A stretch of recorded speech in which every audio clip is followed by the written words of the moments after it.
साहित्य निधि में आज सुनिए गजानन माधव मुक्तिबोध की लिखी हुई कहानी ब्रह्म राक्षस का शिष्य। गजानन माधव मुक्तिबोध हिंदी साहित्य के अग्रणी साहित्यकारों में माने जाते हैं। ब्रह्म राक्षस का शिष्य हिंदी साहित्य को अपने अस्तित्व से गौरवान्वित करने वाली विशेष कहानियों में से एक मानी जाती है। प्रस्तुत है कहानी ब्रह्म राक्षस का शिष्य। उस महाभव्य भवन की 8वीं मंजिल के जीने से 7वीं मंजिल के जीने की सूनी सूनी सीढ़ियों पर उतरते हुए उस विद्यार्थी का चेहरा भीतर से किसी प्रकाश से लाल हो रहा था। वो चमत्कार उसे प्रभावित नहीं कर रहा था जो उसने हाल हाल में देखा। 3 कमरे पार करता हुआ वो विशाल वज्रबाहु हाथ उसकी आंखों के सामने फिर से खिंच जाता। उस हाथ की पवित्रता ही उसके ख्याल में जाती, किंतु वो चमत्कार के रूप में उसे प्रभावित नहीं करता था। उस चमत्कार के पीछे ऐसा कुछ है जिसमें वो घुल रहा है, लगातार घुलता जा रहा है। वो कुछ क्या एक महापंडित की जिंदगी का सत्य नहीं है? नहीं, वही है। 5वीं मंजिल से 4थी मंजिल पर उतरते हुए ब्रह्मचारी विद्यार्थी उस प्राचीन भव्य भवन की सूनी सूनी सीढ़ियों पर ये श्लोक गाने लगता है। मेघे में दुरंबरम वन भवा श्यामास्तमाले द्रुमे। इस भवन से ठीक 12 वर्ष बाद ये विद्यार्थी बाहर निकला है। उसके गुरु ने जाते समय राधा माधव की यमुना कूल क्रीड़ा में घर भूली हुई राधा को बुला रहे नंद के भाव प्रकट किए हैं। गुरु ने एक साथ श्रृंगार और वात्सल्य का बोध विद्यार्थी को करवाया। विद्याध्ययन के बाद अब उसे पिता के चरण छूना है। पिताजी, पिताजी, माँ, माँ, ये ध्वनि उसके हृदय से फूट निकली।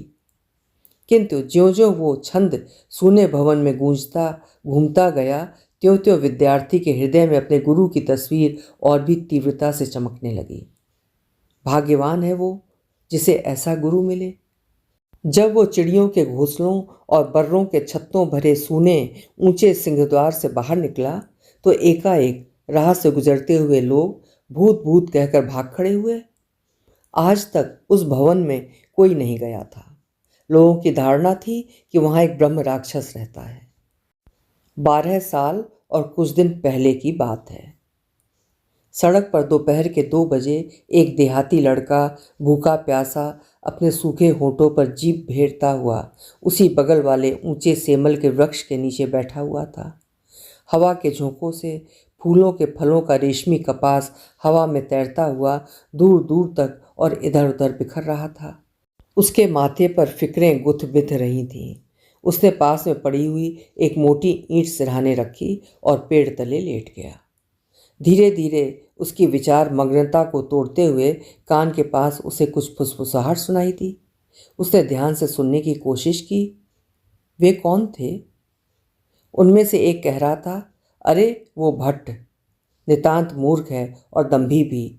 मैंने जब उसे ईशावास्योपनिषद की कुछ पंक्तियों का अर्थ पूछा तो बौखला उठा। इस काशी में कैसे कैसे दंभी इकट्ठे हुए हैं? वार्तालाप सुनकर वो लेटा हुआ लड़का खट से उठ बैठा। उसका चेहरा धूल और पसीने से म्लान और मलिन हो गया था, भूख और प्यास से निर्जीव। वो एकदम बात करने वालों के पास खड़ा हुआ, हाथ जोड़े, माथा जमीन पर टेका, चेहरे पर आश्चर्य और प्रार्थना के दयनीय भाव। कहने लगा, हे विद्वानों, मैं मूर्ख हूँ, अपढ़ देहाती हूँ, किंतु ज्ञान प्राप्ति की महत्वाकांक्षा रखता हूँ। हे महाभागो, आप विद्यार्थी प्रतीत होते हैं, मुझे विद्वान गुरु के घर की राह बताओ। पेड़ तले बैठे हुए 2 बटुक विद्यार्थी उस देहाती को देखकर हंसने लगे। पूछा, कहाँ से आया है? दक्षिण के एक देहात से। पढ़ने लिखने से मैंने बैर किया तो विद्वान पिताजी ने घर से निकाल दिया। तब मैंने पक्का निश्चय कर लिया कि काशी जाकर विद्याध्ययन करूँगा। जंगल जंगल घूमता, राह पूछता मैं आज ही काशी पहुँचा हूँ। कृपा करके गुरु का दर्शन कराइए। अब दोनों विद्यार्थी जोर जोर से हंसने लगे। उनमें से एक जो विदूषक था कहने लगा, देख बे, सामने सिंहद्वार है, उसमें घुस जा, तुझे गुरु मिल जाएगा। कहकर वो ठठाकर हंस पड़ा। आशा न थी कि गुरु बिल्कुल सामने ही हैं। देहाती लड़के ने अपना डेरा डंडा संभाला और बिना प्रणाम किए तेजी से कदम बढ़ाता हुआ भवन में दाखिल हो गया। दूसरे बटुक ने पहले से पूछा, तुमने अच्छा किया उसे वहां भेजकर? उसके हृदय में खेद था और पाप की भावना। दूसरा बटुक चुप था। उसने अपने किए पर खिन्न होकर सिर्फ इतना ही कहा, आखिर ब्रह्म राक्षस का रहस्य भी तो मालूम हो। सिंह द्वार की लाल लाल बर्रें गूं गूं करती उसे चारों ओर से काटने के लिए दौड़ी, लेकिन ज्यों ही उसने उसे पार कर लिया तो सूरज की धूप में चमकने वाली भूरी घास से भरे विशाल सूने आंगन के आसपास चारों ओर उसे बरामदे दिखाई दिए। विशाल भव्य और सूने बरामदे जिनकी छतों में फानूस लटक रहे थे। लगता था कि जैसे अभी अभी उन्हें कोई साफ करके गया हो, लेकिन वहां कोई नहीं था। आंगन से दिखने वाली तीसरी मंजिल की छज्जे वाली मुंडेरे पर एक बिल्ली सावधानी से चलती हुई दिखाई दे रही थी। उसे एक जीना भी दिखाई दिया, लंबा चौड़ा साफ सुथरा। उसकी सीढ़ियाँ ताजे गोबर से पुती हुई थी। उसकी महक नाक में घुस रही थी। सीढ़ियों पर उसके चलने की आवाज़ गूंजती, पर कहीं कुछ नहीं। वो आगे आगे चढ़ता बढ़ता गया। दूसरी मंजिल के छज्जे मिले जो बीच के आंगन के चारों ओर फैले हुए थे। उनमें सफ़ेद चादर लगी गद्दियाँ दूर दूर तक बिछी हुई थीं। एक ओर मृदंग, तबला, सितार आदि अनेक वाद्य यंत्र करीने से रखे हुए थे। रंग बिरंगे फानूस लटक रहे थे और कहीं अगरबत्तियां जल रही थीं। इतनी प्रबंध व्यवस्था के बाद भी उसे कहीं मनुष्य के दर्शन नहीं हुए और ना कोई पैरों की आवाज़ सुनाई दी, सिवाय अपनी पगध्वनि के। उसने सोचा शायद ऊपर कोई होगा। उसने तीसरी मंजिल पर जाकर देखा, फिर वही सफ़ेद सफ़ेद गद्दियाँ, फिर वही फानूस, फिर वही अगरबत्तियाँ, वही खाली खालीपन, वही सूनापन, वही विशालता, वही भव्यता और वही मनुष्यहीनता। अब उस देहाती के दिल में से आह निकली, ये क्या, ये कहाँ फंस गया? लेकिन इतनी व्यवस्था है तो कहीं कोई और ज़रूर होगा। इस ख्याल से उसका डर कम हुआ और वो बरामदे में से गुजरता हुआ अगले जीने पर चढ़ने लगा। इन बरामदों में कोई सजावट नहीं थी, सिर्फ दरियां बिछी हुई थीं, कुछ तैल चित्र टंगे थे। खिड़कियां खुली हुई थीं जिनमें से सूरज की पीली किरणें आ रही थीं। दूर ही से खिड़की के बाहर जो नज़र जाती तो बाहर का हरा भरा ऊंचा नीचा माल तलैया पेड़ पहाड़ों वाला नज़ारा देखकर पता चलता कि ये मंजिल कितनी ऊंची है और कितनी निर्जन। अब वो देहाती लड़का भयभीत हो गया। ये विशालता और निर्जनता उसे आतंकित करने लगी। वो डरने लगा, लेकिन वो इतना ऊपर आ गया था कि नीचे देखने ही से आंखों में चक्कर आ जाता। उसने ऊपर देखा तो सिर्फ एक ही मंजिल शेष थी। उसने अगले जीने से ऊपर की मंजिल चढ़ना तय किया। डंडा कंधे पर रखे और गठरी खोसे वो लड़का धीरे धीरे अगली मंजिल पर जीना चढ़ने लगा। उसके पैरों की आवाज़ उसी से जाने क्या फुसलाती और उसकी रीढ़ की हड्डी में से सर्द संवेदनाएं गुजरने लगती। जीना खत्म हुआ तो फिर से एक भव्य बरामदा मिला, लिपा पुता और अगरू गंध से महकता हुआ। सभी ओर मृगासन व्याघ्रासन बिछे हुए। एक ओर योजनों विस्तार दृश्य देखती खिड़की के पास देव पूजा में संलग्न मन मुदी आंखों वाले ऋषि मनीषी कश्मीर की कीमती शॉल ओढ़े ध्यानस्थ बैठे। लड़के को हर्ष हुआ। उसने दरवाजे पर मत्था टेका। आनंद के आंसू आंखों में खिल उठे। उसे स्वर्ग मिल गया। ध्यान मुद्रा भंग नहीं हुई तो मन ही मन माने हुए गुरु को प्रणाम कर लड़का जीने की सर्वोच्च सीढ़ी पर लेट गया। तुरंत ही उसे नींद आ गई। वो गहरे सपनों में खो गया। थकित शरीर और संतुष्ट मन ने उसकी इच्छाओं को मूर्त रूप दिया। वो विद्वान बनकर देहात में अपने पिता के पास पहुंच गया है। उनके चरणों को पकड़े उन्हें अपने आंसुओं से तर कर रहा है और आर्द्र हृदय होकर कह रहा है, पिताजी, मैं विद्वान बनकर आ गया, मुझे और सिखाइए, मुझे राह बताइए। पिताजी, पिताजी। और माँ अंचल से अपनी आंखें पोंछती हुई पुत्र के ज्ञान गौरव से भरकर उसे अपने हाथ से खींचती हुई गोद में भर रही है। साश्रुमुख पिता का वात्सल्य भरा हाथ उसके शीश पर आशीर्वाद का छत्र बनकर फैला हुआ है। वो देहाती लड़का चल पड़ा और देखा कि उस तेजस्वी ब्राह्मण का देदीप्यमान चेहरा, जो अभी अभी मृदु और कोमल होकर उस पर किरणें बिखेर रहा था, कठोर और अजनबी होता जा रहा है।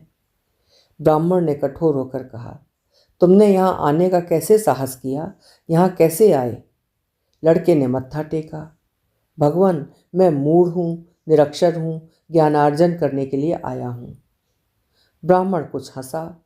उसकी आवाज़ धीमी हो गई, किंतु दृढ़ता वही रही, सूखापन और कठोरता वही। तूने निश्चय कर लिया है? जी। नहीं, तुझे निश्चय की आदत नहीं है। एक बार और सोच ले। जा, फिलहाल नहा धो उस कमरे में, वहाँ जाकर भोजन कर, लेट, सोच विचार, कल मुझसे मिलना। दूसरे दिन प्रत्यूष काल में लड़का गुरु से पूर्व जागृत हुआ, नहाया धोया, गुरु की पूजा की थाली सजाई और आज्ञाकारी शिष्य की भांति आदेश की प्रतीक्षा करने लगा। उसके शरीर में अब एक नई चेतना आ गई थी। नेत्र प्रकाशमान थे। विशाल बाहु, पृथु वक्ष, तेजस्वी ललाट वाले अपनी गुरु की चर्या देखकर लड़का भावुक रूप से मुग्ध हो गया था। वो छोटे से छोटा होना चाहता था कि जिससे लालची चींटी की भांति जमीन पर पड़ा मिट्टी में मिला ज्ञान की शक्कर का एक एक कण साफ देख सके और तुरंत पकड़ सके। गुरु ने संशयपूर्ण दृष्टि से देखकर उसे डपट कर पूछा, सोच विचार लिया? जी की डरी हुई आवाज़। कुछ सोचकर गुरु ने कहा, नहीं, तुझे निश्चय करने की आदत नहीं है। एक बार पढ़ाई शुरू करने पर तुम 12 वर्षों तक फिर यहाँ से निकल नहीं सकते। सोच विचार लो। अच्छा, मेरे साथ 1 बजे भोजन करना, अलग नहीं। और गुरु व्याघ्रासन पर बैठकर पूजा अर्चा में लीन हो गए। इस प्रकार 2 दिन और बीत गए। लड़के ने अपना एक कार्यक्रम बना लिया था, जिसके अनुसार वो काम करता था। उसे प्रतीत हुआ कि गुरु उससे संतुष्ट हैं। एक दिन गुरु ने पूछा, तुमने तय कर लिया है कि 12 वर्ष तक तुम इस भवन से बाहर पग नहीं रखोगे? नतमस्तक होकर लड़के ने कहा, जी। गुरु को थोड़ी हंसी आई, शायद उसकी मूर्खता पर या अपनी मूर्खता पर, कहा नहीं जा सकता। उन्हें लगा कि क्या इस निरे निरक्षर के आंखें नहीं हैं? क्या यहाँ का वातावरण सचमुच अच्छा मालूम होता है? उन्होंने अपने शिष्य के मुख का ध्यान से अवलोकन किया। एक सीधा भोला भाला निरक्षर बाल मुख, चेहरे पर निष्कपट निश्चल ज्योति। अपने चेहरे पर गुरु की गड़ी हुई दृष्टि से किंचित विचलित होकर शिष्य ने अपनी निरक्षर बुद्धि वाला मस्तक और नीचा कर लिया। गुरु का हृदय पिघला।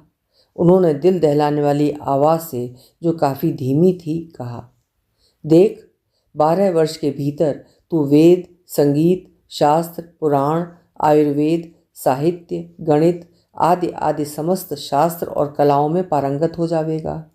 केवल भवन त्याग कर तुझे बाहर जाने की अनुज्ञा नहीं मिलेगी। ला वो आसन, वहाँ बैठ। और इस प्रकार गुरु ने पूजा पाठ के स्थान के समीप एक कुशासन पर अपने शिष्य को बैठा परंपरा के अनुसार पहले शब्द रूपावली से उसका विद्याध्ययन प्रारंभ कराया। गुरु ने मृदुता से कहा, बोलो बेटे, रामा रामो रामा। और इस बाल विद्यार्थी की अस्फुट हृदय की वाणी उस भयानक निसंग शून्य निर्जन वीरान भवन में गूंज गूंज उठती। सारा भवन गाने लगा, रामा रामो रामा प्रथमा। धीरे धीरे उसका अध्ययन सिद्धांत कौमुदी तक आया और फिर अनेक विद्याओं को आत्मसात कर वर्ष एक के बाद एक बीतने लगे। नियमित आहार विहार और संयम के फलस्वरूप विद्यार्थी की देह पुष्ट हो गई और आंखों में नवीन तारुण्य की चमक प्रस्फुटित हो उठी। लड़का, जो देहाती था, अब गुरु से संस्कृत में वार्तालाप भी करने लगा। केवल एक ही बात वो आज तक नहीं जान सका, उसने कभी जानने का प्रयत्न नहीं किया, वो ये कि इस भव्य भवन में गुरु के समीप इस छोटी सी दुनिया में यदि और कोई व्यक्ति नहीं है तो सारा मामला चलता कैसे है। निश्चित समय पर दोनों गुरु शिष्य भोजन करते, सुव्यवस्थित रूप से उन्हें सादा किंतु सुचारू भोजन मिलता। इस 8वीं मंजिल से उतर 7वीं मंजिल तक उनमें से कोई कभी नहीं आया। दोनों भोजन के समय अनेक विवादग्रस्त प्रश्नों पर चर्चा करते। यहाँ इस 8वीं मंजिल पर एक नई दुनिया बस गई। जब गुरु उसे कोई छंद सिखलाते और जब विद्यार्थी मदाक्रांता या शार्दूल्य विक्रीडित गाने लगता तो एकाएक उस भवन में हल्के हल्के मृदंग और वीणा बज उठती और वो वीरान निर्जन शून्य भवन वो छंद गा उठता। एक दिन गुरु ने शिष्य से कहा, बेटा, आज से तेरा अध्ययन समाप्त हो गया है। आज ही तुझे घर जाना है। आज 12वें वर्ष की अंतिम तिथि है। स्नान संध्या आदि से निवृत्त होकर आओ और अपना अंतिम पाठ लो। पाठ के समय गुरु और शिष्य दोनों उदास थे, दोनों गंभीर। उनका हृदय भर रहा था। पाठ के अनंतर यथाविधि भोजन के लिए बैठे। दूसरे कक्ष में वे भोजन के लिए बैठे थे। गुरु और शिष्य दोनों अपनी अंतिम बातचीत के लिए स्वयं को तैयार करते हुए कौर मुंह में डालने ही वाले थे कि गुरु ने कहा, बेटे, खिचड़ी में घी नहीं डाला है? शिष्य उठने ही वाला था कि गुरु ने कहा, नहीं नहीं, उठो मत। और उन्होंने अपना हाथ इतना बढ़ा दिया कि वो कक्ष पार जाता हुआ अन्य कक्ष में प्रवेश कर क्षण के भीतर घी की चमचमाती लोटियां लेकर शिष्य की खिचड़ी में घी उड़ेलने लगा। शिष्य कांप कर स्तंभित रह गया। वह गुरु के कोमल वृद्ध मुख को कठोरता से देखने लगा कि ये कौन है, मानव है या दानव। उसने आज तक गुरु के व्यवहार में कोई अप्राकृतिक चमत्कार नहीं देखा था। वो भयभीत और स्तंभित रह गया। गुरु ने दुखपूर्ण कोमलता से कहा, शिष्य, स्पष्ट कर दूं कि मैं ब्रह्म राक्षस हूँ, किंतु फिर भी तुम्हारा गुरु हूँ। मुझे तुम्हारा स्नेह चाहिए। अपने मानव जीवन में मैंने विश्व की समस्त विद्या को मथ डाला, किंतु दुर्भाग्य से कोई योग्य शिष्य नहीं मिल पाया जिसे मैं समस्त ज्ञान दे पाता। इसीलिए मेरी आत्मा इस संसार में अटकी रह गई और मैं ब्रह्म राक्षस के रूप में यहाँ विराजमान रहा। तुम आए, मैंने तुम्हें बार बार कहा लौट जाओ। कदाचित तुम में ज्ञान के लिए आवश्यक श्रम और संयम ना हो, किंतु मैंने तुम्हारी जीवन गाथा सुनी। विद्या से वैर रखने के कारण पिता द्वारा अनेक ताड़नाओं के बावजूद तुम गंवार रहे और बाद में माता पिता द्वारा निकाल दिए जाने पर तुम्हारे व्यथित अहंकार ने तुम्हें ज्ञान लोक का पथ खोज निकालने की ओर प्रवृत्त किया। मैं प्रवृत्तिवादी हूँ, साधु नहीं। सैकड़ों मील जंगल की बाधाएं पार कर तुम काशी आए। तुम्हारे चेहरे पर जिज्ञासा का आलोक था। मैंने अज्ञान से तुम्हारी मुक्ति की। तुमने मेरा ज्ञान प्राप्त कर मेरी आत्मा को मुक्ति दिला दी। ज्ञान का पाया हुआ उत्तरदायित्व मैंने पूरा किया। अब मेरा ये उत्तरदायित्व तुम पर आ गया है। जब तक मेरा दिया तुम किसी और को न दोगे, तब तक तुम्हारी मुक्ति नहीं। शिष्य, आओ, मुझे विदा दो। अपने पिताजी और माँ जी को प्रणाम कहना। शिष्य ने साश्रुमुख ज्यों ही चरणों पर मस्तक रखा, आशीर्वाद का अंतिम कर स्पर्श पाया और ज्यों ही सिर उठाया ऊपर, तो वहाँ से ब्रह्म राक्षस तिरोधान हो गया। वो भयानक वीरान निर्जन बरामदा सूना था। शिष्य ने ब्रह्म राक्षस गुरु का व्याघ्रासन लिया और उनका सिखाया पाठ मन ही मन गुनगुनाते हुए आगे बढ़ गया। अभी आप सुन रहे थे गजानन माधव मुक्तिबोध की लिखी हुई उनकी प्रसिद्ध कहानी ब्रह्म राक्षस का शिष्य। स्वर दिया था मैंने, यानी सीमा सिंह।